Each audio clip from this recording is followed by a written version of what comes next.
Welcome back to the another class of iLearning YouTube channel. তোমরা জানো তোমাদের যে ক্লাসটি চলছিল সেটা হচ্ছে আরএনএ নিয়ে আমি আগের দিনের ক্লাসে করিয়েছিলাম এবং আগের দিনে আমি তোমাদের এমআরএনএ স্ট্রাকচারটাকে বুঝিয়েছিলাম। তো আজকে আমরা যে জায়গাটায় আসবো সেটা হচ্ছে আমাদের নন জেনেটিক আরএনএ যে দুটো পার্ট বাকি ছিল, একটা হচ্ছে তোমার আরআরএনএ আর একটা হচ্ছে তোমার টিআরএনএ।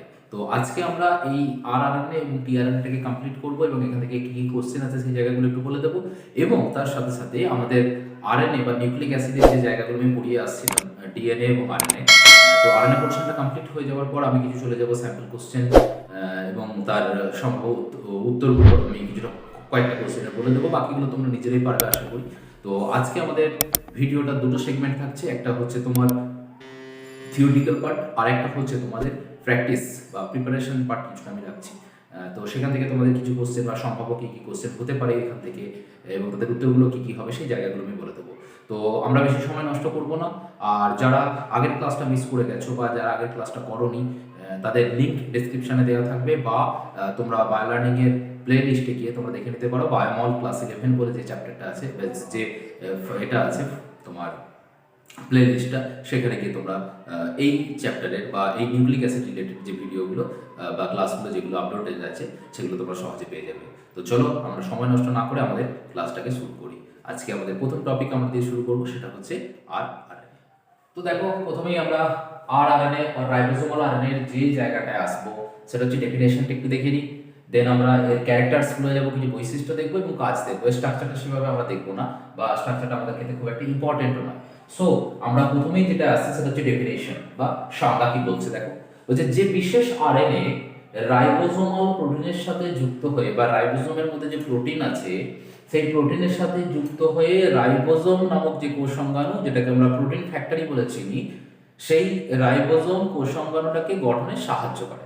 তাহলে কি বললাম, যে বিশেষ আরএনএ রাইবোসোমাল প্রোটিনের সাথে যুক্ত হয়ে রাইবোসোম নামক কোষীয় অঙ্গাণুটি গঠনে সাহায্য করে বা রাইবোসোম নামক কোষীয় অঙ্গাণুটি বা কোষ অঙ্গাণু বা সেল অর্গানালিস যেটা আছে তাকে তৈরিতে সাহায্য করে, সেই আরএনএ গুলোকে বলা হচ্ছে আরআরএনএ অর রাইবোসোমাল আরএনএ। নামের মধ্যে নিশ্চয়ই বুঝে গেছো। তাহলে এরা রাইবোসোম কোষ অঙ্গাণুটাকে তৈরি করবে এবং প্রোটিন রাইবোসোম সেখান থেকে প্রোটিন সিনথেসিস করবে। সো এই আরএনএ গুলো হচ্ছে কি রাইবোসোমাল আরএনএ। তাহলে এটা গেল কি তোমার, এটা গেল হচ্ছে তোমার ডেফিনেশন। এবার আমরা যেটা চলে আসবো সেটা হচ্ছে ক্যারেক্টার্স। এর কি কি ক্যারেক্টার্স আছে। তাহলে নেক্সট আমাদের যেটা আসছে সেটা হচ্ছে ক্যারেক্টার্স।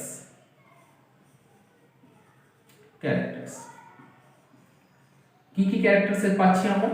তাহলে ক্যারেক্টার্স গুলো যদি আমরা ওয়ান বাই ওয়ান দেখে নিই, প্রথমেই যেটা পাচ্ছি কোষের মধ্যে, আমরা জানি কি কোষের মধ্যে নন জেনেটিক আরএনএ আমরা তিন প্রকার পেয়েছি, টিআরএনএ, আরআরএনএ, এমআরএনএ।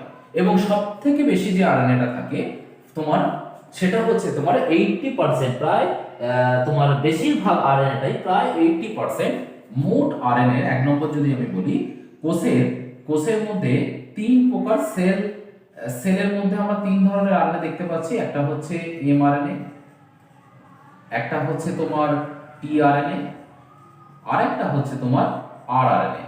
তাহলে এই তিন ধরনের নন জেনেটিক আরএনএ প্রধানত আমরা দেখতে পাচ্ছি কোষের মধ্যে প্রায় 80% যে আরএনএটা থাকে, অ্যাবাউট 80% আরএনএ হচ্ছে কি 80% আরএনএ থাকছে হচ্ছে কি তোমার আরআরএনএ। তাহলে রাইবোসোমাল আরএনএটাই সবথেকে বেশি পরিমাণে থাকে কোথায়, একটা কোষের মধ্যে। এক নম্বর বৈশিষ্ট্য। দু নম্বর বৈশিষ্ট্য যেটা বলা হচ্ছে সেটা হচ্ছে তিন ধরনের তো আরএনএ আমরা দেখলাম। তিন ধরনের আরএনএর মধ্যে সবথেকে বেশি আরএনএ হচ্ছে তোমার আরআরএনএ, এবং এই আরএনএটাই হচ্ছে কি স্টেবল আরএনএ। তাহলে আরআরএনএ হচ্ছে সবথেকে বেশি স্টেবল বা স্থায়ী আরএনএ। যদি আমরা দেখি সেটা হবে আরআরএনএ। দু নম্বর পয়েন্ট। তিন নম্বর পয়েন্ট হচ্ছে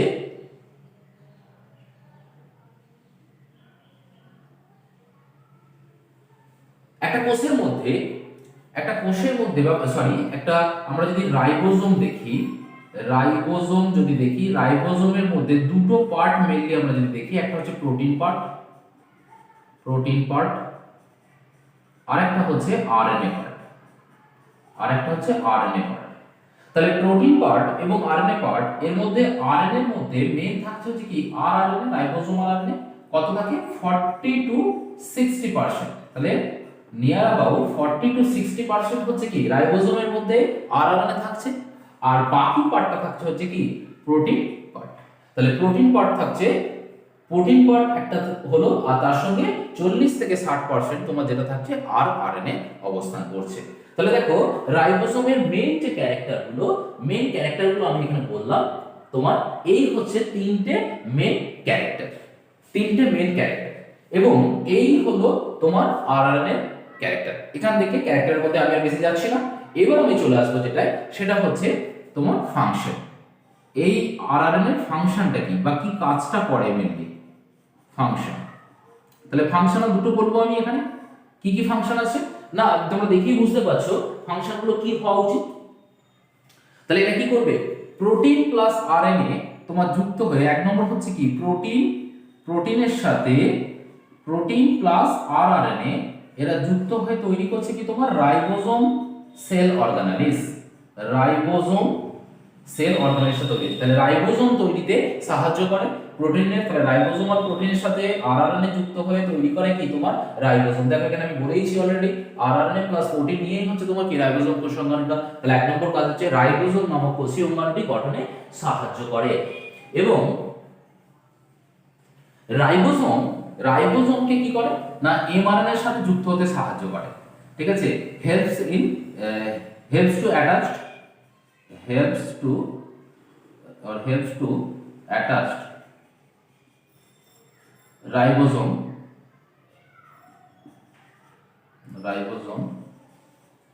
or with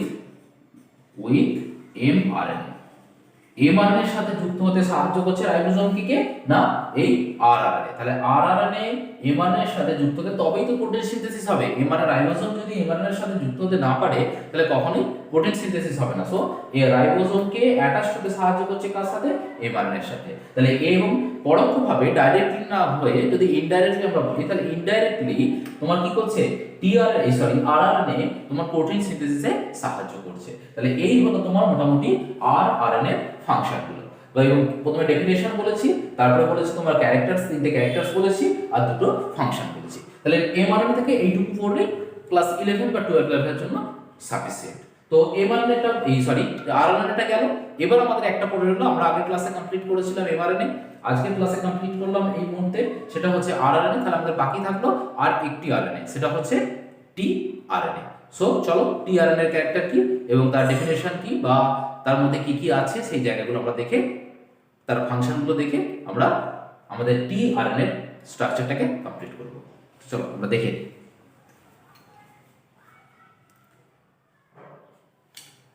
তো দেখো এবার আমরা কোথায় চলে আসছি, সেটা হচ্ছে tRNA, that is the transfer RNA. তাহলে ট্রান্সফার করা মানে কি, তাহলে RNA mainly related with ribosome. So ribosome মানে হচ্ছে প্রোটিন ফ্যাক্টরি, আর প্রোটিন মানে প্রোটিনের সাবইউনিট হচ্ছে কি অ্যামাইনো অ্যাসিড। তাহলে অ্যামাইনো অ্যাসিডগুলোকে ট্রান্সফার করে।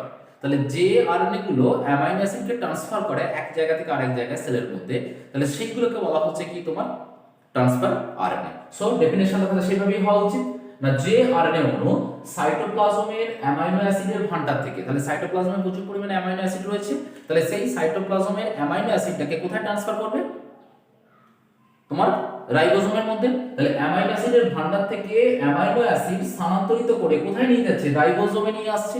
তাহলে যে সকল আরএনএ অণু সাইটোপ্লাজম থেকে, তাহলে সাইটোপ্লাজমের মধ্যে যে অ্যামাইনো অ্যাসিড আছে সেই অ্যামাইনো অ্যাসিডগুলোকে ট্রান্সফার করছে কোথায় না রাইবোসোমের মধ্যে, কারণ এখানেই তো অ্যামাইনো অ্যাসিডগুলো পলিপেপটাইড বন্ড দ্বারা জুড়ে গিয়ে তোমার কি তৈরি করবে প্রোটিন। সো সাইটোপ্লাজম থেকে রাইবোসোমে ট্রান্সফার করছে, তাদের বলা হচ্ছে কি টিআরএনএ।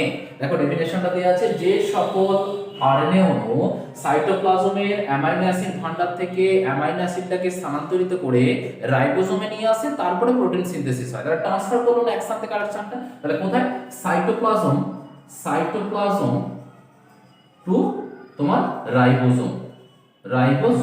তারপরে সেখানে কি হচ্ছে, এই রাইবোসোমে আসার পর রাইবোসোম এটাকে কি করছে, অ্যামাইনো অ্যাসিড গুলোকে পরপর কি দ্বারা তোমার পলিপেপটাইড বন্ড দ্বারা যুক্ত করে, তাহলে এখানে পলিপেপটাইড বন্ড দ্বারা যুক্ত করে তৈরি করছে কি প্রোটিন, এবং প্রোটিনকে আমরা কি বলে জানি, polypeptide chain. Protein is a polypeptide chain. তাহলে পলিপেপটাইড চেন আর প্রোটিন তৈরি করছে। তাহলে সাইটোপ্লাজম থেকে রাইবোজোমে আসছে, তারপরে সেটা পলিপেপটাইড শৃঙ্খল দ্বারা যুক্ত হয়ে একটা প্রোটিন তৈরি করছে। তাহলে এই হচ্ছে টিআরএনএ তোমার ডেফিনেশন এবং টিআরএনএ এর কাজ। এছাড়াও আরো কাজ আছে, আমরা আসবো স্টেপ বাই স্টেপ। তো প্রথমেই আমরা চলে যাব টিআরএনএ স্ট্রাকচারটায়, কারণ স্ট্রাকচারটা আমাদের কাছে মাচ মোর ইম্পর্টেন্ট, কারণ এটা ক্লাস 11 এবং 12 এ একটা ব্রড কোশ্চেন হিসেবে আসে যে টিআরএনএ স্ট্রাকচারটি লেখো, বা কোশ্চেনটা অন্যভাবে ঘুরিয়ে দেয় এবং এটাকে তোমার ক্লোভারলি মডেলটিও লেখো, সেটাও বলে। কেন ক্লোভারলি বলা হচ্ছে সেই জায়গাটা আমি বলবো। তো আমরা এরপরে চলে যাব যে জায়গাটায়, সেটা হচ্ছে আমাদের টিআরএনএ স্ট্রাকচারটা। তাহলে কি আছে আমাদের স্ট্রাকচারটা, কেন একে ক্লোভারলি বলা হচ্ছে, কেই বা বলেছেন, তাহলে সেই জায়গাগুলো আমরা ওয়ান বাই ওয়ান দেখতে থাকবো। তো চলো আমরা স্ট্রাকচারটাকে প্রথমে দেখে নিই। দেখো তোমরা এখানে দেখতে পাচ্ছ, এটা হচ্ছে একটা টিআরএনএ মডেল, এবং এই টিআরএনএ মডেলের প্রথম থেকেই যদি আমরা ক্যারেক্টারগুলো দেখতে থাকি, তাহলে এদের ক্যারেক্টারগুলো কি কি আছে সেগুলো আমরা স্টেপ বাই স্টেপ দেখে যাই। তো ছবিটায় আমি পরে ব্যাখ্যাটায় আসছি, এই যে ডায়াগ্রামটা আমি এঁকেছি, এই ডায়াগ্রামটার মধ্যে তোমার কি কি আছে, বা এটাকে কেন এইরকম, বা এগুলো কি কি গোল গোল লম্বা লম্বা আছে, কি এই বিষয়গুলো, সেগুলো আমি সব বলবো তোমাদের। তো প্রথমে আমি ক্যারেক্টারসগুলো আসি। তাহলে ক্যারেক্টারসগুলো মেনলি যেগুলো আমি পাবো সেগুলোই চলে আসি। ক্যারেক্টারস,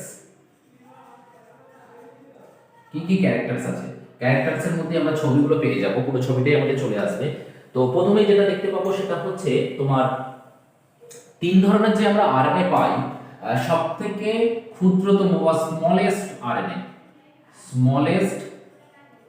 আরএনএ হচ্ছে কি তোমার টিআরএনএ। তাহলে টিআরএনএ হচ্ছে তিন ধরনের আরএনএর মধ্যে সবথেকে ছোট বা সবথেকে ক্ষুদ্রতম আরএনএ হচ্ছে তোমার কি এই টিআরএনএ।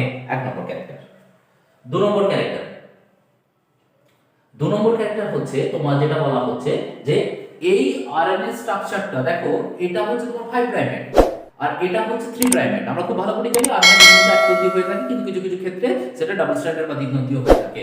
সো এটা যদি এন্ড হয়, বা এটা যদি তোমার ওয়ান এন্ড মানে মাথার দিকটা হয়, তাহলে এটা হচ্ছে লেজের দিকটা তোমার। তাহলে এটা যদি শুরু হয় এটা শেষ, কারণ এটা 5 প্রাইম মানে এটা 3 প্রাইম। এবং অনেক জায়গায় ভাঁজ হয়েছে, দেখো এই জায়গাটা দেখো ভাঁজ হয়ে এসেছে, দেখো লুপ তৈরি করেছে, আবার বন্ড তৈরি করে ডাবল স্ট্র্যান্ডেড হয়ে আবার লুপ তৈরি করেছে, আবার এখানে ফাঁকা, এভাবে অনেকগুলো লুপ বা ভাঁজ তৈরি হয়েছে। তো এইটা হচ্ছে ফোল্ডেড আরএনএ। তাহলে এই আরএনএটাকে আমরা বলতে পারি কি ফোল্ডেড আরএনএ। তাহলে টিআরএনএ হচ্ছে কি ফোল্ডেড আরএনএ। সেই জন্যই বিজ্ঞানী আর এইচ হোলি বিজ্ঞানী R W Holley HOLLEY in the year of 1965, এবং এই মডেলটাকে বিজ্ঞানী আর এইচ হোলি এই মডেলটাকে নাম দিলেন clover leaf model. Clover CLOVER, clover leaf model. তাহলে যেটাই টিআরএনএ সেটা কি বলা হচ্ছে কি তোমার ক্লোভার লিফ মডেল বলা হচ্ছে। কেন না এটা বিভিন্ন স্থানে ভাঁজ হয়ে বা বিভিন্ন লুপ তৈরি করে তোমার যে স্ট্রাকচারটা দেখাচ্ছে সেটা হচ্ছে ক্লোভার গাছের পাতার মতো। ঠিক আছে, ক্লোভার গাছের পাতার মতো। ক্লোভার গাছের পাতার যদি ছবিটা আমি দেখাই, সেটা অনেকটা এই রকম টাইপের হয়ে থাকে, এই জায়গা থেকে এই রকম টাইপের হয়ে থাকে অনেকটা আর কি। সো অনেকটা দেখো ভাঁজ যুক্ত হয়েছে, তাহলে ক্লোভার লিফের মতো দেখতে লাগছে অনেকটা। সেই জন্যই বিজ্ঞানী হোলি এইটাকে তোমার কি নামকরণ করলেন না ক্লোভার লিফ মডেল বলে। এর সঙ্গে অনেকটা সাদৃশ্য থাকে, দেখো তিনটে লুপের মতো বা যেগুলো ফলক রয়েছে, তাহলে ল্যামিনা রয়েছে, ল্যামিনার মতো দেখতে অনেকটা দেখো লুপগুলো আছে। সেই জন্য এর সঙ্গে একটা সাদৃশ্য বা মিল থাকার জন্য টিআরএনএ এর সাথে, তাহলে এটা হচ্ছে ক্লোভার লিফ, তাহলে এটা হচ্ছে ক্লোভার লিফ, আর এটা হচ্ছে তোমার টিআরএনএ। তাহলে দেখো দুটোর মধ্যে অনেকটা সামঞ্জস্য আছে, অনেকটা সিমিলারিটিস আছে। সো সেই জন্যই বিজ্ঞানী হোলি এটার নামকরণ করলেন like a clover leaf. So এই টিআরএনএ স্ট্রাকচারটাকে আমরা সেই জন্য বলছি ক্লোভার লিফ মডেল। আশা করি বুঝতে পারা গেল। কে বললেন? বিজ্ঞানী হোলি 1962 খ্রিস্টাব্দে বলেছিলেন, এবং কি বলেছিলেন? এটাকে ক্লোভার গাছের পাতার সাথে সিমিলারিটি থাকার জন্য এটাকে বলা হলো ক্লোভার লিফ মডেল। এবার এই মডেলে কি আছে, এই মডেলের বিষয়বস্তুটা কি, তাহলে সেই জায়গাটায় আমরা আসবো যে এই মডেলের বিষয়বস্তুটা কি হচ্ছে। প্রথমেই দেখো, একদম আমি যদি সিম্পলি বলি বিষয়টাকে, সেটা হচ্ছে যে একটা আরএনএ তোমার এখান থেকে শুরু হয়েছে, তাই তো? তাহলে আরএনএটা এখান থেকে শুরু হয়েছে 5 প্রাইমের, এবং এইখানে দেখো এটা ডাবল স্ট্র্যান্ডেড আকার ধারণ করেছে। কেন না, নিশ্চয়ই এখানে যে নাইট্রোজেন বেস ছিল তার পরিপূরক বেস এখানে ছিল, তাহলে এখানে যদি অ্যাডেনিন থাকে তাহলে নিশ্চয়ই এখানে কি ছিল, ইউরাসিল ছিল। এখানে যদি সাইটোসিন থাকে তাহলে এখানে তোমার কি থাকবে, এখানে তোমার থাকবে হচ্ছে গুয়ানিন, এখানে সাইটোসিন মানে এখানে গুয়ানিন। তাহলে কমপ্লিমেন্টারি বেস পাওয়ার জন্য তাহলে যে জায়গাগুলো বন্ডিং হয়েছে, তাহলে এই একটা জায়গায় বন্ডিং হয়েছে, এইখানে একটা জায়গায় বন্ডিং হয়েছে, এই জায়গাটা বন্ডিং হয়েছে, আবার এখান থেকে আমরা যদি দেখি এই জায়গাটাতেও বন্ডিং হয়েছে, এবং শুধু তাই নয় এইখানটাতে পুরো বন্ডিংটা কিন্তু হয়েছে।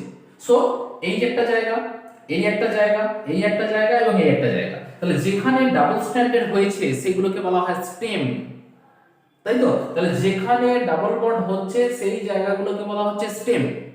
তাহলে স্টেম কটা জায়গা পাচ্ছি, 1 2 3 এবং 4, তাহলে চারটে জায়গা আমরা স্টেম পাচ্ছি। বাদ বাকি জায়গায় কি পাচ্ছি, যে জায়গাগুলো ফাঁকা, তাহলে এখানে নিশ্চয়ই কোনো কমপ্লিমেন্টারি বেস নেই, তাই এরা কি কমপ্লিমেন্টারি বেস না থাকার জন্য এরা কোনো বন্ড তৈরি করতে পারেনি। সো এটা কি হয়েছে, সিঙ্গেল স্ট্যান্ডার্ড হয়ে রয়ে গেছে। তাহলে এগুলো কি হচ্ছে, লুপ, এটা একটা লুপ, এটা একটা লুপ, এটা একটা লুপ, এটা একটা লুপ। তাহলে দেখো চারটে স্টেম পাচ্ছি, চারটে লুপ পাচ্ছি। তাহলে আমি কি কি পেলাম, এখানে যদি লিখে ফেলি তাহলে আমার যেটা পেলাম 3 নম্বর, সেটা হচ্ছে স্টেম পাচ্ছি কটা, স্টেম পাচ্ছি চারটে, আর লুপ পাচ্ছি কটা, লুপ পাচ্ছি হচ্ছে চারটে। তাহলে স্টেম চারটে, লুপ চারটে। সো এবার এখান থেকে আমার স্টেম কি বলা হলো, স্টেম হচ্ছে যেখানে কমপ্লিমেন্টারি বেস থাকে। তাহলে অ্যাডেনিন স্টেমের জায়গাগুলো অ্যাডেনিন ডাবল বন্ড দ্বারা ইউরাসিলের সাথে বন্ড করেছে, আর গুয়ানিন ট্রিপল বন্ড দ্বারা সাইটোসিনের সাথে বন্ড করেছে।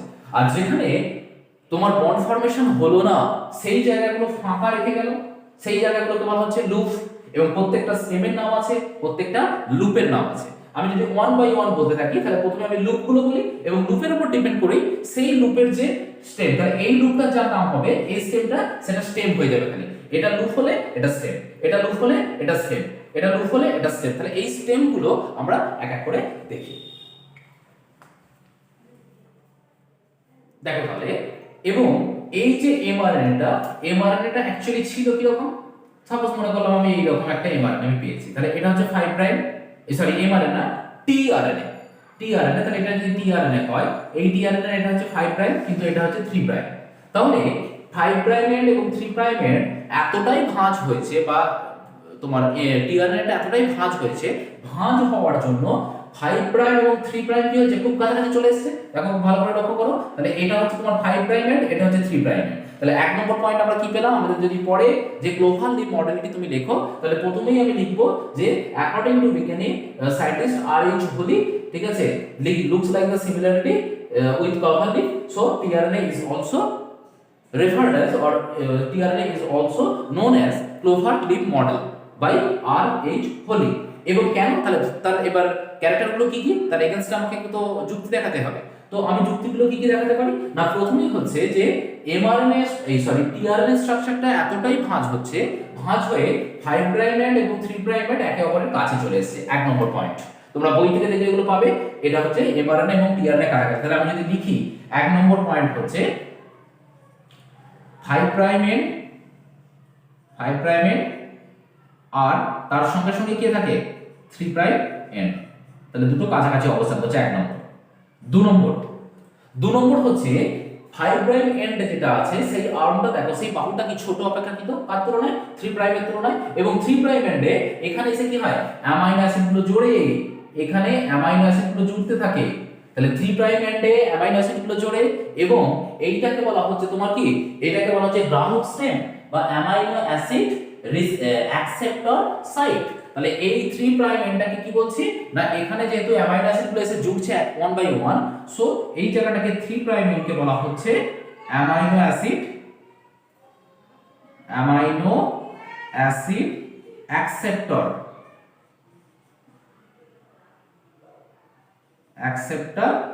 Region, amino acid acceptor region আর অ্যামাইনো অ্যাসিড অ্যাকসেপ্টর জোন। এইখানে এসেই অ্যামাইনো অ্যাসিডগুলো কি হয় তোমার জুড়ছে, রিজিয়ন অর সাইটও তুমি বলতে পারো, সাইট। তাহলে এখানে এসে অ্যামাইনো অ্যাসিডগুলো ঝুলছে এবং 3 প্রাইম এন্ডকে বুঝবো কি করে, রিলেটিভলি এটা কি থাকবে 5 প্রাইমের তুলনায় একটু বড়, এবং তার সঙ্গে সঙ্গে এখানে তুমি ভালো করে লক্ষ্য করো এখানে যে নাইট্রোজেন বেসগুলো থাকবে দেখো ACC, আবার তারপরটা কি আছে ACC, তাহলে ACC যে নাইট্রোজেন বেসগুলো থাকছে সেই নাইট্রোজেন বেস দ্বারা তুমি চিনবে কি এটা 3 প্রাইম এন্ড, এবং যেখানে ACC থাকবে সেখানে তোমার অ্যামাইনো অ্যাসিডগুলো এবং জুড়বে। এবং প্রথম এটা হচ্ছে কি ওপেন নিউক্লিওটাইড, এবং এখানে কটা এসসি থাকে, তাহলে এই অ্যাকসেপ্টর সাইডে কি থাকছে না ACC বলে কটা থাকছে, কবার থাকবে ACC ACC ACC তিনটি থাকবে, তাহলে তিনটি অনলি 3, তিনটে ওপেন নিউক্লিওটাইডের, যেহেতু এখানে OH আছে তোমার এখানে সহজে খুব কি করতে পারবে, তাহলে OH-টা আসছে হচ্ছে কি অ্যামাইনো গ্রুপের, অ্যামাইনো অ্যাসিডের দুটো পার্ট ছিল তো, অ্যামাইনো অ্যাসিডের একটা কার্বক্সিল পার্ট আর একটা ছিল অ্যামাইনো পার্ট, তাহলে এখানে কার্বক্সিল গ্রুপের OH-টা ওপেন অবস্থায় রয়েছে, মানে নিশ্চয়ই অ্যামাইনো অ্যাসিডের অ্যামাইনো গ্রুপের হাইড্রোজেনের সাথে যুক্ত হয়ে জল তৈরি করবে বা পেপটাইড বন্ড তৈরি করবে, তাহলে এটা হচ্ছে ওপেন নিউক্লিওটাইড।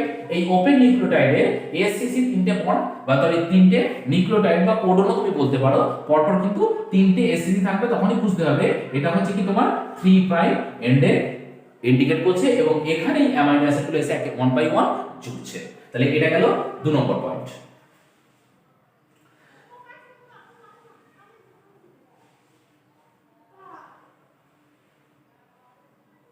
আচ্ছা, এবার ACC হয়ে যাওয়ার পর আমি এখানে ACC দেখিয়েছি, কিন্তু অ্যাকচুয়ালি বন্ডিংটা ACC এর সঙ্গে হয় না, মানে এটা উপরের দিকে ACC গুলো রয়ে যায়, নিচের দিকে বন্ডিং গুলো হয় অ্যাকচুয়ালি, যেহেতু আমার জায়গাটা একটু শর্টের জন্য আমি এটাকে দেখিয়েছি টেকনিক্যালি, যদিও এটা ভুল, তোমরা এটুকু মাথায় রাখো ACC গুলো ফ্রি থাকে কিন্তু, হ্যাঁ ACC পরও কিন্তু বন্ডগুলো হতে শুরু করে। সো আমি যদি এটাকে মুছেই দিই, টেকনিক্যালি ফল্টের জায়গাটা আমি গেলাম না, তারপর থেকে কিন্তু এই ACC-টা ওপেন রইলো, তাহলে এই বাকি থেকে স্টেম তৈরি করছে।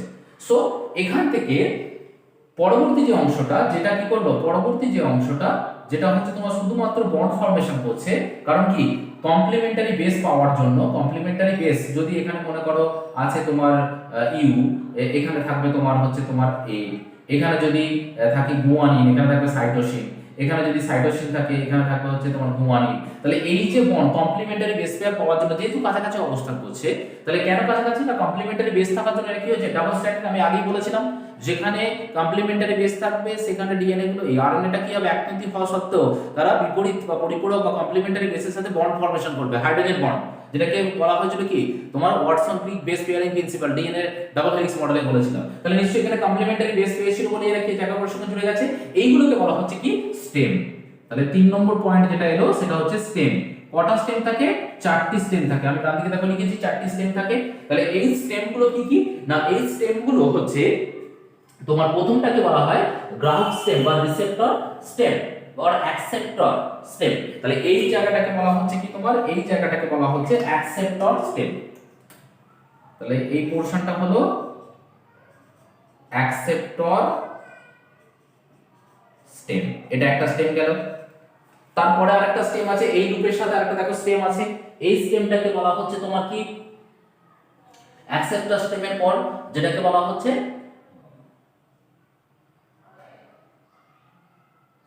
টি সাই সি স্টেম। তাহলে এই স্টেমটাকে বলা হচ্ছে তোমার কি টি psi C stem.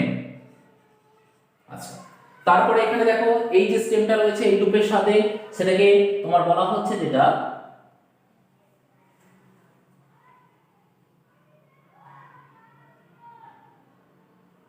Anticodon stem.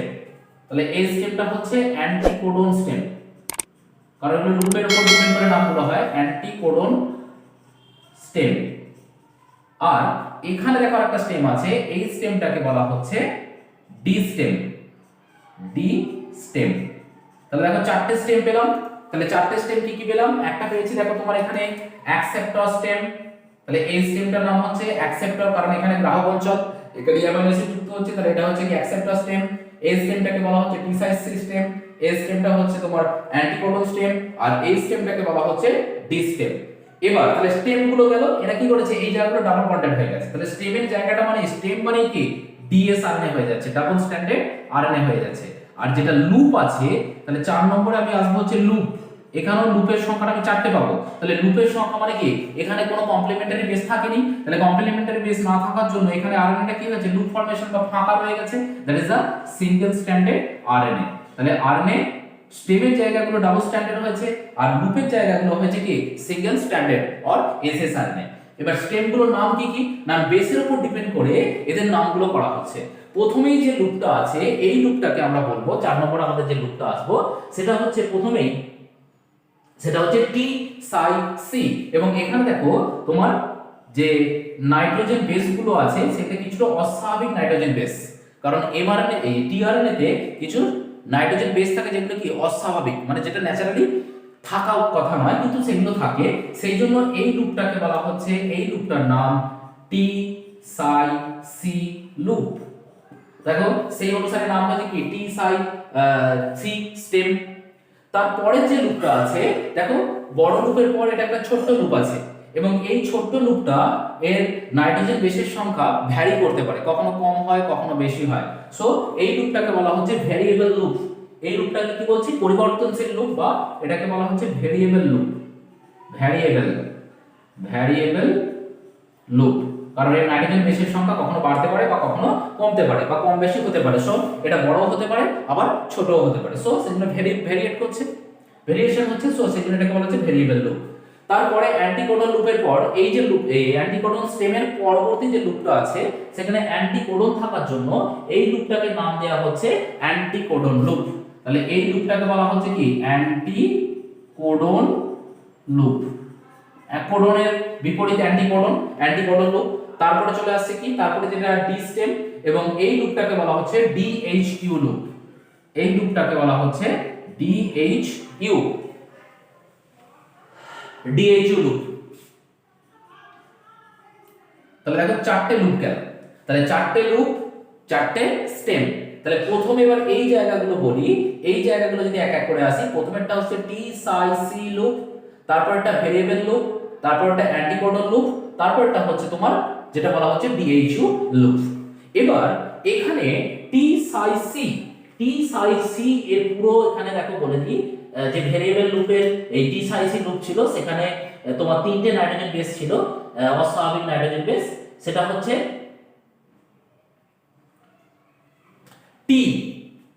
টি এর পুরো নাম হচ্ছে তোমার এই জায়গাটা যদি আমি নিচের দিকে একটু লিখি, সেটা হচ্ছে তোমার এই জায়গাটায় লিখি টি সাই সি। তাহলে যে লুপটা আমি প্রথমে পাচ্ছি 5 নম্বর, সেটা হচ্ছে টি সাই সি। এই লুপের টিটাই কি, ঠিক আছে, আর সাইটাই কি আর সিটাই কি। তাহলে এই জায়গাটা যদি আমি বলি, এখান থেকে দেখতে পাবো টি এর পুরো নাম হচ্ছে রাইবোথাইমিন। টি এর পুরো নাম হচ্ছে কি বললাম, রাইবোথাইমিন, যেটা একটা অস্বাভাবিক বেস, রাইবোথাইমিন। THYMINE, রাইবোথাইমিন টি এর পুরো নাম বা টি বেসটা যেটা বলা হচ্ছে। তারপরে যেটা আছে সেটা হচ্ছে সাই এর হচ্ছে সিউডো ইউরাসিল। সাই হচ্ছে সিউডো সিউডো ইউরাসিল। তাহলে এটা স্বাভাবিক নয়। ইউরাসিল থাইমিন স্বাভাবিক কিন্তু রাইবোথাইমিন স্বাভাবিক নয়, অস্বাভাবিক বেস। ইউরাসিল স্বাভাবিক কিন্তু সিউডো ইউরাসিল হচ্ছে অস্বাভাবিক, এটাকে সাই দ্বারা ডিনোট করা হচ্ছে। এন্ড সি যেটা বলা হচ্ছে, সি হচ্ছে তোমার cytosine. C normal base cytosine. তাহলে টি সাই সি লুপের পুরো কথাটা কি হলো, রাইবোথাইমিন, সিউডো ইউরাসিল এবং সাইটোসিন। এবং এখান থেকে কোশ্চেন করতে পারে যে আরএনএ এর একটি অস্বাভাবিক নাইট্রোজেন বেস, সেটা তুমি রাইবোথাইমিন লিখতে পারো, সিউডো ইউরাসিল লিখতে পারো, কিন্তু সাইটোসিন মোটেও নয়, সাইটোসিন হচ্ছে তোমার নরমাল বেস। এটা গেল একটা। 2 নম্বর যেটা বলা হচ্ছে, তাহলে এই লুপটা আমরা কমপ্লিট করলাম। 2 নম্বর আমাদের যেটা আছে পরবর্তী লুপ, সেটা হচ্ছে কি ভেরিয়েবল লুপ। কারণ এটা বলেই দিয়েছি ভেরিয়েবল কেন বলা হচ্ছে, নাইট্রোজেন বেসের সংখ্যাটা কম বেশি হতে পারে। সো তাই এটাকে বলা হচ্ছে কি ভেরিয়েবল লুপ। এবং এই ভেরিয়েবল লুপে তোমার প্রথম শ্রেণীর আরএনএ হতে পারে, দ্বিতীয় শ্রেণীর আরএনএ, লুপের উপর ভিত্তি করে, এই ভেরিয়েবল লুপের উপর ভিত্তি করে এটাকে প্রথম শ্রেণীর আরএনএ বা ফার্স্ট ক্লাস আরএনএ আর সেকেন্ড ক্লাস আরএনএ, এই জায়গাটা আমি মুছে দিলাম। এইটাকে 2 ভাগে ভাগ করা হচ্ছে according to the variable loop বা ভেরিয়েবল লুপে কটা নাইট্রোজেন বেস আছে তার উপর ভিত্তি করে। ভেরিয়েবল লুপে তোমার নাইট্রোজেন বেসের উপর ভিত্তি করে এটাকে 2 ভাগে ভাগ করা হচ্ছে। একটা হচ্ছে ফার্স্ট ক্লাস আরএনএ और टीआरएनए আর একটা হচ্ছে তোমার যেটা সেটা হচ্ছে second class tRNA, second class tRNA. তাহলে ভেরিয়েবল রূপে কটা নাইট্রোজেন বেস আছে তার উপর ভিত্তি করে তোমার দুভাগে ভাগ করা হলো। সেটা হচ্ছে তোমার 3 থেকে 5টি যদি নাইট্রোজেন বেস থাকে, 3 to 5 বেস, 3 থেকে 5টি যদি নাইট্রোজেন বেস থাকে তাহলে সেটাকে বলা হচ্ছে ফার্স্ট ক্লাস। আর 13 থেকে মোটামুটি 21টা পর্যন্ত যদি নাইট্রোজেন বেস থাকে তখন সেটাকে বলা হচ্ছে সেকেন্ড ক্লাস। তাহলে দেখো ফার্স্ট ক্লাস কি বলা হচ্ছে, 3 থেকে 5টি নাইট্রোজেন বেস থাকলে সেটা হচ্ছে ফার্স্ট ক্লাস। আর যদি তোমার 13 থেকে 21টা নাইট্রোজেন বেস তাহলে এটা কি হবে, এটা হচ্ছে স্মল গ্রুপটা স্মল গ্রুপ, আর এটা হচ্ছে কি লার্জ গ্রুপ। তাহলে যত নাইট্রোজেন বেসের সংখ্যা বাড়বে তত কি হবে, আকারে বড় হবে। তাহলে এই ভেরিয়েবল সেই জন্য এটা কি বলা হচ্ছে ভেরিয়েবল। 3 থেকে 5টি নাইট্রোজেন বেস থাকলে সেটা ছোট হবে, এরকম ছোট দেখাবে। আর যদি 13 থেকে 21টা নাইট্রোজেন বেস তাহলে কি হবে, রিলেটিভলি এর আকারটা অনেকটা বেড়ে যাবে, ঠিক আছে, অনেকটা আকারটা বেড়ে যাবে। তখন হয়ে যাবে সেটা সেকেন্ড ক্লাস আরএনএ। এবং বেশিরভাগ দেখা গেছে 75% একটা তোমার কোষের মধ্যে যে আরএনএ থাকে, টিআরএনএ থাকে, তার মধ্যে 75% তোমার কি ফার্স্ট ক্লাস, অনলি 25% হচ্ছে কি তোমার সেকেন্ড ক্লাস। তাহলে দেখো পার্সেন্টেজটা বলে দিলাম, ফার্স্ট ক্লাস আরএনএ থাকে কত 75%, আর সেকেন্ড ক্লাস মানে লুপটা ছোটই হয় বেশিরভাগ ক্ষেত্রে, আর অনলি 25% এটা হচ্ছে সেকেন্ড ক্লাস আরএনএ। তাহলে 2 নম্বর গেল কি ভেরিয়েবল লুপ। আশা করি বুঝতে পারছো বিষয়গুলোকে। এবার আমরা চলে যাব আমাদের 3 নম্বর লুপ যেটা আছে সেটা হচ্ছে অ্যান্টিকোডন লুপ। এই অ্যান্টিকোডন লুপ, এই অ্যান্টিকোডন লুপের ক্ষেত্রে কি থাকে 7টি বেস থাকে, ঠিক আছে। অ্যান্টিকোডন লুপে বেসের সংখ্যা কয়টি 7টি।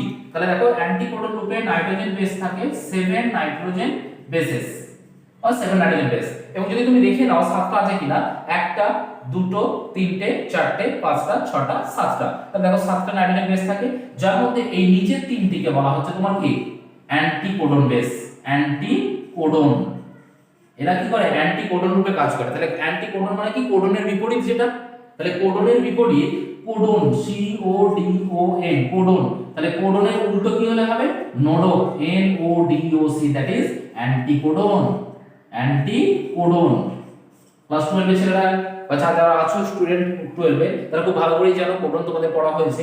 এবং আমি কিছুটা বলেছিলাম কোডন এমআরএনএ পড়াতে গিয়ে কোডনের জায়গাটা কিছুটা বলেছিলাম, বেসিক কনসেপ্টটা দিয়েছিলাম। তাহলে অ্যান্টিকোডন, তাহলে এরা কি করে, এরা এদের অ্যান্টিকোডন। তাহলে এই তিনটে নাইট্রোজেন বেস কি করে অ্যান্টিকোডন বা অন্য কোনো নাইট্রোজেন বেসের সাথে বা কমপ্লিমেন্টারি নাইট্রোজেন বেসের সাথে এরা কি করতে পারে, তোমার বন্ড ফর্মেশন করতে পারে। সো দ্যাটস ওয়াই এই লুপটাকে বলা হচ্ছে কি অ্যান্টিকোডন লুপ। তারপরে স্টেমটা চলে আসছে অ্যান্টিকোডন স্টেম। দেন এবার চলে আসছে আমি কোথায়, পরের লুপ যেটা আমাদের আছে 4 নম্বর লুপ। আমরা তিনটে লুপ কমপ্লিট করলাম, একটা হচ্ছে ডিসাইসিভ ভেরিয়েবল লুপ আর একটা অ্যান্টিকোডন লুপ। দেন আমরা চলে আসবো কোথায়, DHU। DHU এর মধ্যে কয়টি বেস থাকবে না, এই লুপেও 7টি নাইট্রোজেন বেস থাকে। তাহলে 7 নাইট্রোজেন বেস, এখানেও থাকে 7টা নাইট্রোজেন বেস। যদি দেখে নাও কই কি কি 1 2 3 4 5 6 7, তাহলে এখানে একটা বেশি হয়ে গেছে 1 2 3 4 5 6 7, তাহলে 7টা নাইট্রোজেন বেস হবে এখানে।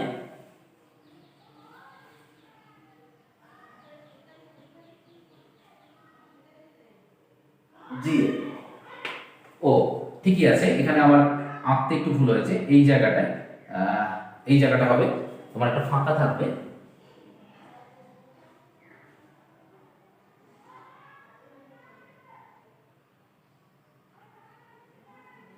এখানেও 7টি বেস থাকবে। তাহলে এটা একটু নেমে গেছে আর কি, অ্যাকচুয়ালি এটা আসবে না। তাহলে 7টা হবে, 1টা 2টো 3টে 4টে 5টা 6টা 7টা। তাহলে 7টা নাইট্রোজেন বেস থাকে, 7 নাইট্রোজেন বেস। এবং DHU লুপ এখানেও কিন্তু অস্বাভাবিক বেস আছে। দেখো DHU যদি আমি পুরো কথাটা বলি, পুরো কথাটা হচ্ছে ডাইহাইড্রোইউরেডিন, ঠিক আছে। DHU পুরো কথাটা কি 6 নম্বর পয়েন্ট বলি যদি, DHU এর পুরো কথাটা হচ্ছে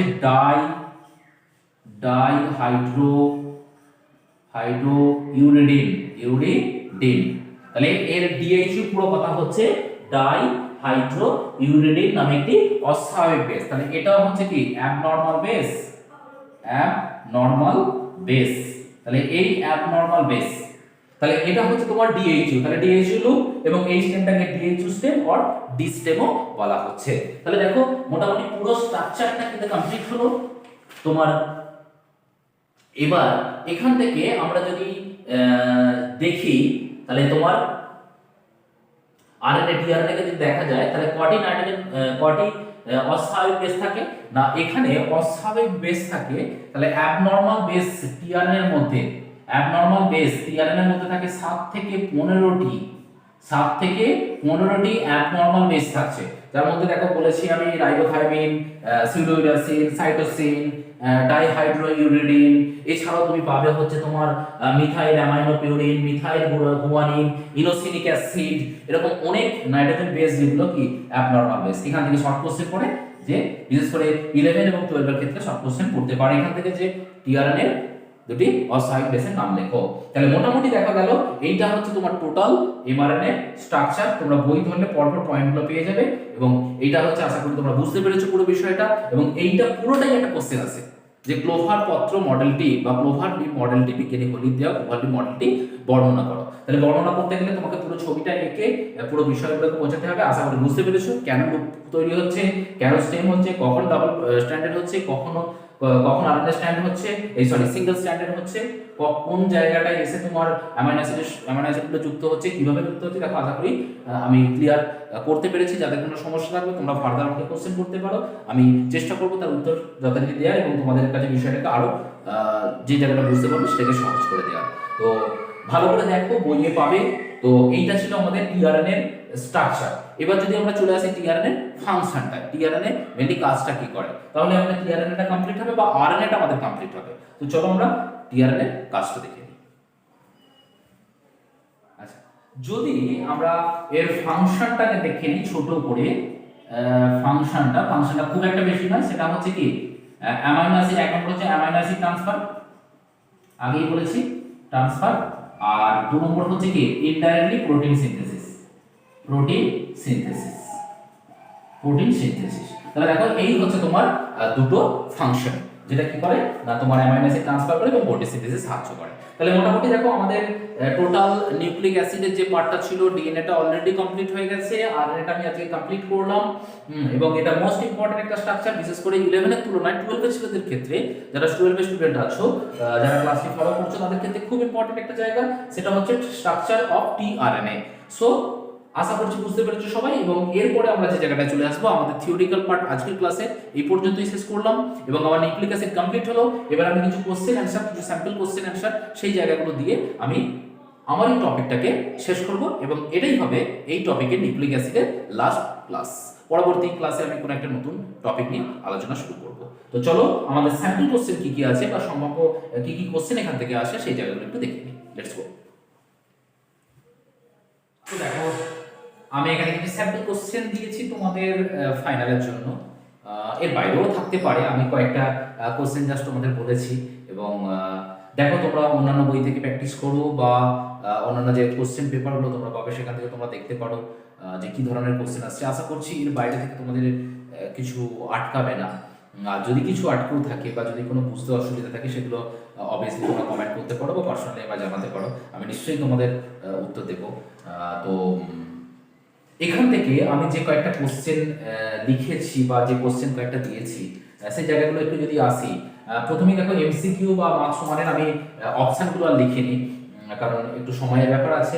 তো সেই জন্য আমি অপশানগুলো লিখছি না, আমি জাস্ট কোশ্চেনটাকে তুলে ধরেছি এখানে। তো তোমরা দেখো প্রথমেই যেটা আছে কোশ্চেন, নিউক্লিক অ্যাসিডের একক কি বা ইউনিট অফ নিউক্লিক অ্যাসিড, আমরা খুব ভালো করেই জানি সেটা হচ্ছে নিউক্লিওটাইড।